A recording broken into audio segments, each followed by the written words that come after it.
የጠላት ዘመቻ ጋዚ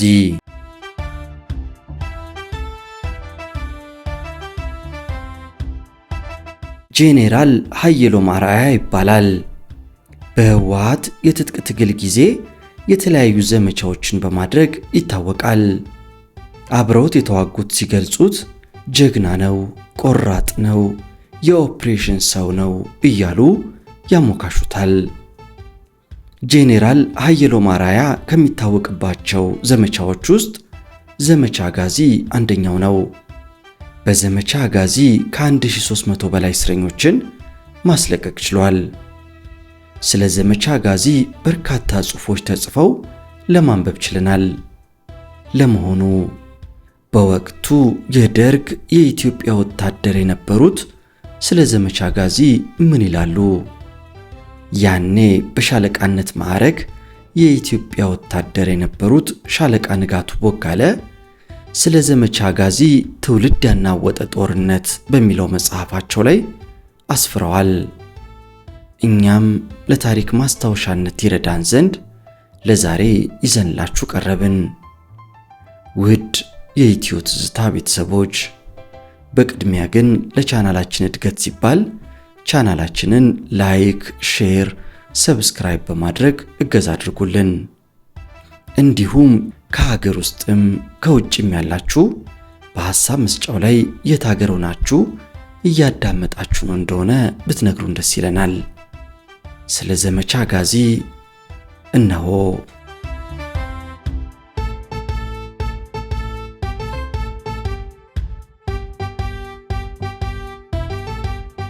የጠላት ዘመቻ ጋዚ በትግራይ ውስጥ ሁኔታዎች እየዘቀጡና ከመንግስት ቁጥጥር ውጪ እየሆኑ መምጣታቸውን ምልክት የታየበት ሁኔታ የተፈጠረው ጠላት ዘመቻ ጋዚ በሚል ስያሜ የማጥቃት ዕቅድ በማዘጋጀት በመቀሌ መሃል ከተማ ውስጥ የነበረውን ወህኒ ቤት በመውረር ከ1300 በላይ እስረኛ ካስለቀቀ በኋላ ነው።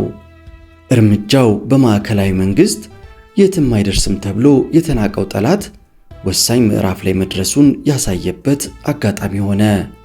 በኃይሎም አርአያ የተመራው ዘመቻ ለረጅም ጊዜ ጥናት የተደረገበትና ከወገን በኩል በሚስጥር ድጋፍ የተሰጠው ሲሆን የወገንን ትኩረት በመሳብ ለማታለል የቻሉት ወታደራዊ ታክቲክ በአጭሩ የሚከተለው ነበር።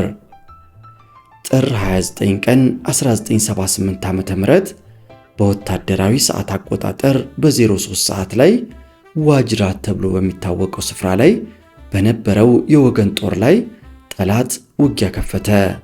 በዚህ ምክንያት ከመቀሌ ጥበቃ ላይ ከነበረው ጦር 210 ሰው በማንሳት አዲ ጎዱም ተብሎ ወደሚታወቀው ቦታ እርዳታ ለማድረስ ተላከ።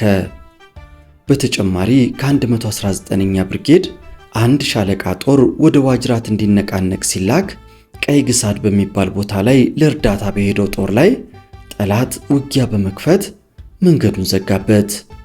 ወደ ዋጅራት እንዲነቃነቅ ተደርጎ በተዋጊ ሄሊኮፕተሮች እርዳታ ጭምር እየተረዳ ከአንድ ሰዓት ውጊያ በኋላ የጠላትን ዘጌ ኃይል ጥሶ በመግባት ዋጅራት ለመድረስ ቻለ።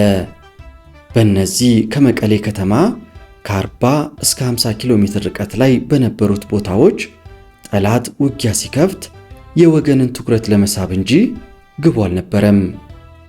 ጥር 30 ቀን 1978 ዓ.ም በወታደራዊ ሰዓት አቆጣጠር በ24 ሰዓት በአይን ዓለም አሮጌው የተንቤን መንገድና አሻጎ ተብሎ በሚታወቀው በመቀሌ ዙሪያ በሚገኘው የጥበቃ ነጥቦች ላይ ጠላት ተኩስ በመክፈት በድጋሜ ወደ እነዚህ ወረዳዎች የወገንን ትኩረት ከሳበ በኋላ የካቲት 1 ቀን 1978 ዓ.ም በ01 ሰዓት ላይ በወህኒ ቤቱና መናኸሪያ ተብሎ በሚታወቀው ስፍራ ላይ ወረራ በመፈጸም በግማሽ ሰዓት ጊዜ ውስጥ 1300 እስረኞችን አስለቅቆ መውጣት ቻለ።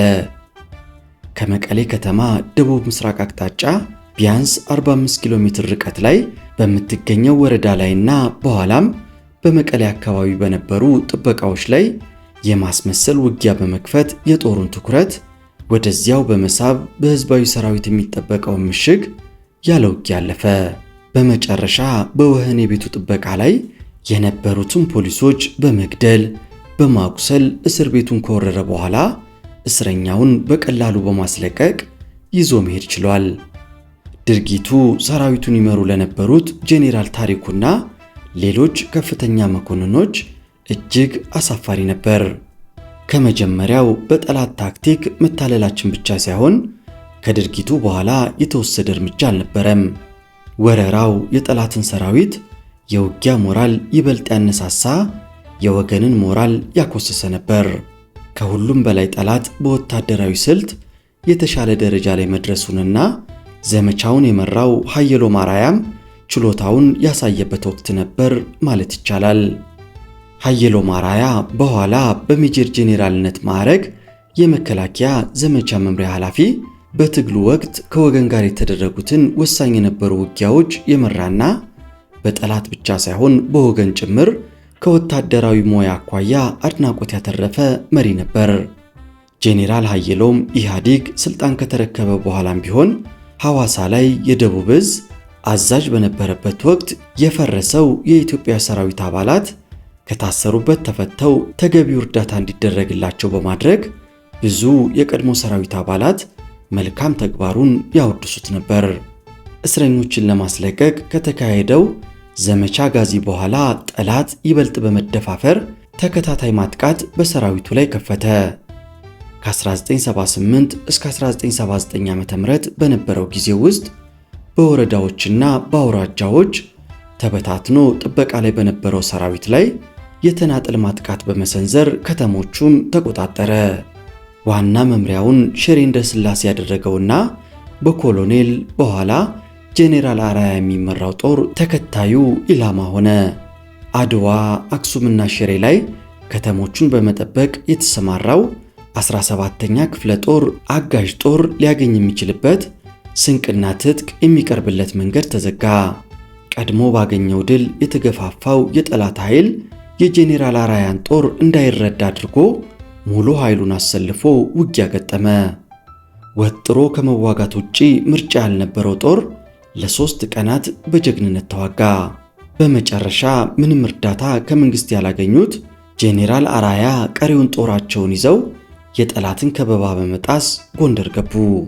በአውራጃዎች ተበትነው ጥበቃ ላይ የተሰማራውን ጦር ጠላት በተናጥል ከበባ በማድረግ ሲደመስስ መንግስት የወሰደው እርምጃ አልነበረም። ታይቶና ተሰምቶ የማይታወቅ ወታደራዊ ስህተት ነበር። ጠላት ድንገተኝነት አግኝቶ 1 ወይም 2 ተነጣይ ጦሮችን ሊመታ ይችላል። በተመሳሳይ ሁኔታ የቀሪዎቹ ዕጣ ፈንታ ምን ሊሆን እንደሚችል እየታወቀ ግን የሚሆነውን ከማየት ውጪ ምንም እርምጃ አልወሰደም። አደገኛ ሁኔታ ውስጥ የነበረውን ጦር ፈጥኖ ከማዳን ይልቅ እስኪደመሰስ መጠበቅና ካበቃለት በኋላ አዲስ ኃይል አሰልፎ መልሶ ማጥቃት የወገን ጦር መሪዎች የተለመደ ታክቲክ ሆኖ ቆይቷል። በመጨረሻ ጠላት መላውን ምዕራባዊ ትግራይንና ሰሜን ምስራቅ ትግራይን ሙሉ ለሙሉ መቆጣጠር ከቻለ በኋላ ብቻ በጠቅላይ ኢታማዦር ሹም ሜጀር ጄኔራል መርዕድ ንጉሴና በወቅቱ የመከላከያ ዘመቻ መምሪያ ኃላፊ በነበሩት ሜጀር ጄኔራል ደምሴ ቡልቶ የሚመራ አዲስ ዘመቻ ታቀደ። የነበረውን ሁኔታ ለመለወጥ መሯሯጥ በሚደረግበት ወቅት ጠላት ፊቱን ወደ ደቡብ ትግራይ በማዞር ማይጨው ላይ የነበረውን ጦር በመደምሰስ የመቀሌ አዲስ አበባ መንገድን ዘጋ። መቀሌ በጠላት ከበባ ውስጥ ወደቀች። ወደ ማዕከላዊ ትግራይ ሙሉ ኃይሉን ሰብስቦ ተከታታይ የማጥቃት እርምጃ ለመውሰድ እየተዘጋጀ የነበረውን ጠላት መክቶ በመልሶ ማጥቃት ለመደምሰስ አዲስ የጥድፊያ ዘመቻ ታቀደ። የጥድፊያ ዘመቻው ዕቅድ እንደሚከተለው ነበር። ከኤርትራ በአድዋ አድርጎ ማይቀናጥልና ፈረሰማይ አቅጣጫ አንድ አየር ወለድ ብርጌድ ሲንቀሳቀስ 5 ብርጌዶች የነበሩት ዋና ኃይል ውቅሮና ስንቃጣ የነበረውን ጠላት በመደምሰስ ወደ ምስራቅ አቅጣጫ እንዲቀጥልና ከደቡብ ሀገረ ሰላምንና አቢዲን ከጠላት በማጽዳት ገለበዳ ተብሎ የሚታወቀውን መተላለፊያ ዘግቶ በሦስቱም አቅጣጫ ጠላትን በመክበብ መውጫ ሳጥቶ መደምሰስ የአዲሱ የዘመቻ ዓላማ ነበር። የመከላከያ ዘመቻ መምሪያ ኃላፊ የነበሩት ሜጀር ጄኔራል ደምሴ ቡልቶ ዘመቻውን በማቀድና የቅርብ ቁጥጥር በማድረግ ለመምራት ወሰኑ። በእቅዱ መሠረት በሁሉ አቅጣጫ የጠላትን ሰራዊት ከበባ ውስጥ ለማስገባት ተቻለ። የጠላት አብዛኛው ኃይል አንድ ላይ የተገኘበት አጋጣሚ በመሆኑ ለወሬ ነጋሪ አንድም የጠላት ወታደር እንዳይወጣና ፈቃደኛ ከሆነ እጅ እንዲሰጥ አሊያም እንዲደመሰስ ዘመቻውን የመሩት ጄኔራል ደምሴ ቡልቶ ጥብቅ መመሪያ ሰጡ። ጠላት የነበረው ምርጫ አንድ ብቻ ነበር። የተከፈለውን ዋጋ ከፍሎ ከበባውን በጥሶ መውጣትና ሕልውናውን ማቆየት ሆነ። ከበባው እየጠበበ ሲሄድ በምስራቅ አቅጣጫ የተሰለፈውን የወገንን አጥቂ ኃይል በአነስተኛ ኃይል በመከላከል ብቸኛ መውጫቸው ወደ ሆነው ገለበዳ ተብሎ በሚታወቀው የደቡብ አቅጣጫ አብዛኛውን ኃይሉን በማዞር ጠላት ወገን ላይ የሞት የሽረት መልሶ ማጥቃት ሰነዘረ። ወሳኝ ውጊያ በማድረግ የወገንን ከበባ በመበጠስ ማስለቀቅ ቻለ። ጠላት ከበባውን ከበጠሰ በኋላ ጊዜ ሳያባክን ወደ ማይቀናጥል አቅጣጫ በመገስገስ ከጎኑ ረዳት ያልነበረውንና ከሰሜን ኤርትራ የተላከውን የአየር ወለድ ብርጌድ ነጥሎ ለመምታት ገጠመው። ከምስራቅ አቅጣጫ ማጥቃት የሰነዘረው የወገን ጦር በጠላት ከበባ ውስጥ የወደቀውን የአየር ወለድ ብርጌድ ሊረዳው ባለመቻሉ በቁጥር 3 እጥፍ ከሚበልጠው ጠላት ጋር ረዥም ውጊያ በጀግንነት ተዋጋ። ጥይት አልቆበት በሳንጃ ሲሞሻለቅ ቆይቶ በመጨረሻ ላይ የቀረው ኃይል ለማፈግፈግ ተገደደ። የታቀደው ዘመቻ ከድል አፋፍ ደርሶ ከሸፈ። በኤርትራ ውስጥ የነበረው ሁኔታም በዚያኑ ሰሞን ወደ ከፋ ደረጃ ደርሶ ነበር። ዋናው ኃይል የተሰለፈበት በኤርትራ ቲክሲ በሚገኘው የናደው እዝ ግንባር በሻዕቢያ መመታቱ ትልቅ ድንጋጤ በመፍጠሩ በትግራይ ዘመቻውን የሚመሩት ጄኔራሎች አቋርጠው ወደ ኤርትራ ተመለሱ። በኤርትራና ትግራይ ውስጥ የነበረው ወታደራዊ ሁኔታ አሳሳቢነቱ ይበልጥ ጎልቶ የታየበትና አደጋው ይበልጥ ግልጽ እየሆነ የመጣበት ጊዜ ነበር። በትግራይ ውስጥ ለታቀደው ዘመቻ መቼ ኃይል ሆኖ የነበረው 3ኛ ክፍለ ጦር አፋቤት ግንባር በተፈጠረው ሁኔታ ምክንያት ወደ ኤርትራ ከረን ግንባር እንዲመለስ ታዘዘ። የ3ኛ ክፍለ ጦር ወደ ኤርትራ መመለስ ለጠላት የበለጠ ምቹ ሁኔታዎች ፈጠረለት። ሰራዊቱ በዘመቻው ያስመለሳቸውን ከተሞች መልሶ በእጁ አስገባ። ማጥቃቱን በማስፋፋት በምዕራብ ትግራይ የነበሩትን የ17ኛ ክፍለ ጦር ተነጣይ ብርጌዶች አንዱ ከሌላው እንዳይረዳዳ አድርጎ መታቸው። የመቀሌ አዲስ አበባን መንገድ እንደገና ሙሉ ለሙሉ መዝጋት ቻለ። መቀሌ በጠላት ከበባ ውስጥ ድጋሚ ወደቀች። 3ኛ አብዮታዊ ሰራዊት በሚል ስያሜ አዲስ እዝ የተቋቋመው ከዚህ በኋላ ነበር። ትግራይ እዝ፣ ሰሜን ምዕራብ እዝ፣ ሰሜን ምስራቅ እዝ ተብለው ይታወቁ የነበሩ ክፍሎች 603ኛ፣ 604ኛ እና 605ኛ ኮር በሚል ስያሜ በ3ኛው አብዮታዊ ሰራዊት እዝ ስር ሆኑ። የሰራዊቱ አዛዥ ሆነው የተሾሙት ሜጀር ጄኔራል ሙላቱ ነጋሽ ሲሆኑ ወታደራዊ እዝና አስተዳደሩን አጣምረው በበላይነት የሚመሩት ለገሰ አስፋው መሆናቸው ሹመቱ በይፋ ተነገረ። መከላከያ ሚኒስቴርን ከእዝ ጠገግ ውጪ በማድረግ በለገሰ አስፋው አማካኝነት ግንኙነቱ ቀጥታ ከሀገሪቱ ፕሬዝዳንት ጋር ብቻ ያደረገ አዲስ አይነት መዋቅር ሆነ። በኋላ ላይ እንደሚታወቀው አንዱ በሌላው ላይ ያመካኘ አሰራሩን ተጠያቂ በማድረግ ለሰራዊቱ ሽንፈት ጥርጊያ መንገድ የከፈተ መዋቅር ነበረ። የሰራዊቱ እዝ ከመቋቋሙ በፊት የትግራይ እዝ ሲመሰረት አስተዳደሩንና የሰራዊቱን እዝ በማጣመር እንዲመሩ የክፍለ ሀገሩ የበላይ አስተዳዳሪ ተብለው ሜጀር ጄኔራል ከፈለኝ ይብዛው ተሹመው ጥቂት ጊዜ መርተዋል። ጊዜው አጭር ከመሆኑም በላይ ብዙም የተሳካ የአስተዳደር ጊዜ አላሳለፉም።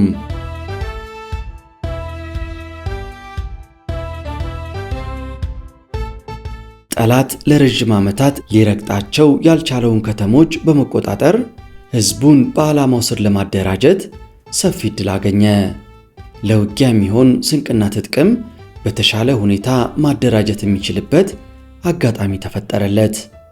በተለይም በትግራይ ምዕራባዊ ዞን የሚገኙትን አድዋ፣ አክሱምንና ሽሬን ለመቆጣጠር በተካሄደው ውጊያ ብዙ መስዋዕትነትን ከመክፈሉም በላይ የትግራይ እዝ ምክትል አዛዥ የነበሩት ጄኔራል ለገሰ አበጀ አመራር ሊሰጡ በማይችሉበት ሁኔታ ውስጥ በመውደቃቸው ጦሩንም ሆነ ራሳቸውን ሳያድኑ በውጊያ ላይ ተሰዉ። በአካባቢው ውጊያ እንደተከፈተ መምሪያቸውን ሽሬ እንዳስላሴ ያደረጉት የ17ኛ ክፍለ ጦር አዛዥ ጄኔራል አርአያ ዘርአይ ወደ አክሱም መሄድ ባለመቻላቸው ምክትል አዛዣቸውን ላኳቸው። ሁኔታዎችን በቅርብ ይከታተል የነበረው ትግራይ እዝ ጄኔራል ለገሰ አበጀና እኔ በቦታው ተገኝተን ውጊያውን እንድንገመግምና ድጋፍ ለመስጠት ታዘዝን። በወቅቱ የመቀሌ ከተማ ስጋት ላይ ወድቆ ስለነበረ በከተማው ዙሪያና አካባቢው የነበረውን ሰራዊት የቦታ አያያዝና የምሽግ ሥራ ጥንካሬ እንድመለከትና ማጠናከሪያ እርምጃ እንድወስድ ታዝዤ ሌሎች መኮንኖችን ይዤ እየሰራው ባለሁበት ሁኔታ የሬዲዮ ጥሪ ደረሰኝ። የጀመርኩትን ሥራ አቋርጬ ወደ ታዘዝኩበት ለመሄድ ተዘጋጅቶ ይጠብቀን ወደ ነበረው ሄሊኮፕተር ለመድረስ ቢያንስ ከግማሽ ሰዓት በላይ ይፈጅ ነበረ። አክሱም የነበረው ሁኔታ ጊዜ የማይሰጥ መስሎ የታያቸው አለቆች ሐሳባቸውን በመለወጥ በእኔ ምትክ በአካባቢው ያገኙትን የኮሩን ወታደራዊ ደህንነት ኃላፊ እንዲሄድ አዘዙት። አየር ማረፊያ ስደርስ ጄኔራል ለገሰንና የተካኝን መኮንን የያዘችው ሄሊኮፕተር 10 ደቂቃ ቀደም ብላ መብረሯ ተነገረኝ። አክሱም የነበረውን ውጊያ ገምግመው ለበላይ የውሳኔ ሐሳብ እንዲያቀርቡና በግንባር አስፈላጊ ነው ብለው የሚያምኑበትን ውሳኔ እንዲሰጡ የተላኩትን ጄኔራል ለገሰን ሄሊኮፕተሩ ውጊያው መሃል ላይ ጥሏቸው ተመለሰ። ሰራዊቱ በተበታተነ ሁኔታ ውጊያ ላይ ስለነበረ እዝና መገናኛ መስርተው ጦሩን የሚመሩበት የእዝ ሰንሰለት አልነበረም። ጠላት የአክሱም ከተማን ለመቆጣጠር የበለጠ እየቀረበ በሄደ ቁጥር ጄኔራል ለገሰ ሁኔታው ከቁጥጥር ውጪ መሆኑን ከተረዱ እንዲመለሱ ታዘዙ። እንዲመልሳቸው ከታዘዘው ሄሊኮፕተር ውስጥ ሆኖ የሬዲዮ ግንኙነት ከጄኔራል ለገሰ ጋር መመስረት ተችሎ ነበር። የእዙ አዛዥ ትዕዛዝ መሆኑንና በአስቸኳይ ወደ መቀሌ እንዲመለሱ ቢገለጽላቸውም እንደማይመለሱ ለእዙ አዛዥ ደጋግመው ገለጹ። ማድረግ ያለብኝን ሁሉ አድርጋለሁ። በዚህ ታሪካዊ ስፍራ መሞት ለእኔ ክብር ነው። አክሱም የኢትዮጵያ ስልጣኔና ታሪክ መሠረት ናት። በዚህ ታሪካዊ ቦታ ላይ የሚፋለመውን ሰራዊት ትቼ ልመጣ አልችልም። የሚቻላችሁ ከሆነ እርዳታ ሊሰጥ የሚችል ተጨማሪ ኃይል ላኩ። አቋሜ ይኸው ነው። ለውጥ ከሌለ በስተቀር ካሁን ወዲህ ከመስመር ውጭ ነኝ በማለት የማይመለሱ መሆናቸውን ለእዙ አዛዥ በድጋሚ አስታውቀው ሬዲዮናቸውን ዘጉ። በያዝነው መገናኛ ሬዲዮ ሁኔታዎችን እንከታተል ስለነበር ጄኔራል መኮንኑን ለመመለስ የተደረገው ጥረት አልተሳካም። አክሱምና አድዋ የነበረውን 86ኛና 114ኛ ብርጌድ እንዲሁም ከ3ኛ ክፍለ ጦር ተቀንሶ ቀርቶ የነበረውን ከአንድ ሻምበል ለማይበልጥ ጦር ያስተባብሩ የነበሩት የ17ኛ ክፍለ ጦር ምክትል አዛዥ በነበረው ሁኔታ ተስፋ በመቁረጥ ጦሩን ማስተባበር አቁመው መገናኛ መስመራቸውን ቆርጠው የት እንዳሉ ሳይታወቅ ቀርቶ ነበር። ከውጊያው መሃል አመልጠው የመጡ መኮንኖች ሪፖርት መሰረት በመጨረሻ እንደተማረኩ ታወቀ። እጃቸውን ላለመስጠት የወሰኑ መኮንኖች ከጄኔራል ለገሰ ጎን በመሆን እስከ መጨረሻው ሲፋለሙ ከቆዩ በኋላ ከመካከላቸው አምልጦ የወጣው መኮንን እንዳረጋገጠው የጠላት ከበባ እየጠበበ በሄደ ጊዜ ጄኔራል ለገሰ ለመኮንኖቹ መልእክት አስተላለፉ። እንደ ቴዎድሮስ በጀግንነት የምትሞቱ እኔን ተከተሉኝ በማለት ሽጉጣቸውን ጠጥተው ወደቁ። የተወሰኑ መኮንኖች ተመሳሳይ እርምጃ ሲወስዱ፣ ቀሪዎቹ ወደ አድዋ አምልጠው ሊገቡ ቻሉ።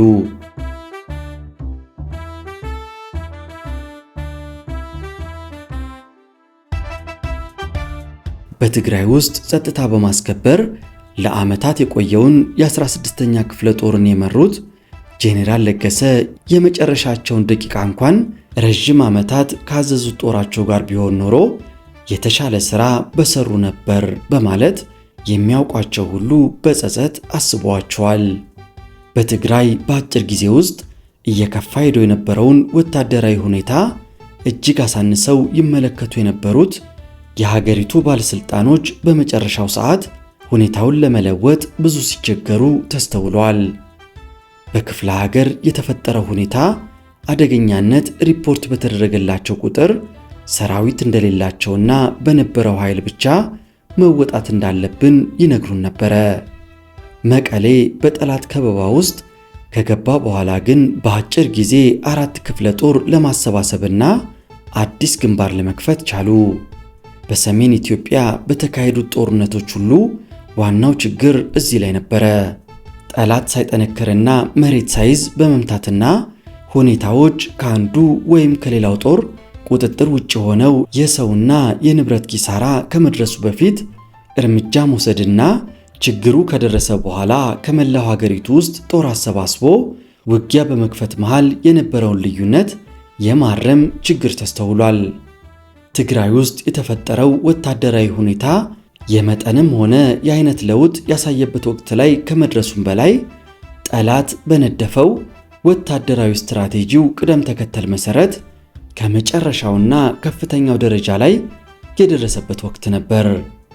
በከባድ መሳሪያዎች በመታገዝ ኮንቬንሽናል ውጊያ ማድረግ የሚችልበት አቅም አዳበረ። በክልሉ የነበረውን ወታደራዊ ሁኔታ ሲያናንቅ የቆየው መንግስት ለህልውናው አስጊ እንቅስቃሴ መሆኑን እጅግ ዘግይቶ ተረዳ። በዚህ ምክንያት የሰራዊት እዝ በማቋቋምና ሁኔታውን ሊለውጡልኝ ይችላሉ ብሎ ያመናቸውን መሪዎች መድቦ አዲስ የትግል ግንባር ከፈተ ይሉናል ሻለቃ ንጋቱ ቦጋለ ትውልድ ያናወጠ ጦርነት በሚለው መጽሐፋቸው ላይ። ለመሆኑ መንግስት የከፈተው አዲስ የትግል ግንባር ምን አይነት ነበር? በቀጣይ ይዘንላችሁ እንቀርባለን። እስከዛው ግን ሐሳብ አስተያየቶቻችሁን በሐሳብ መስጫው ላይ ስጡን። ለዛሬ አበቃን። ይህም የኢትዮጵያ ታሪክ ነው።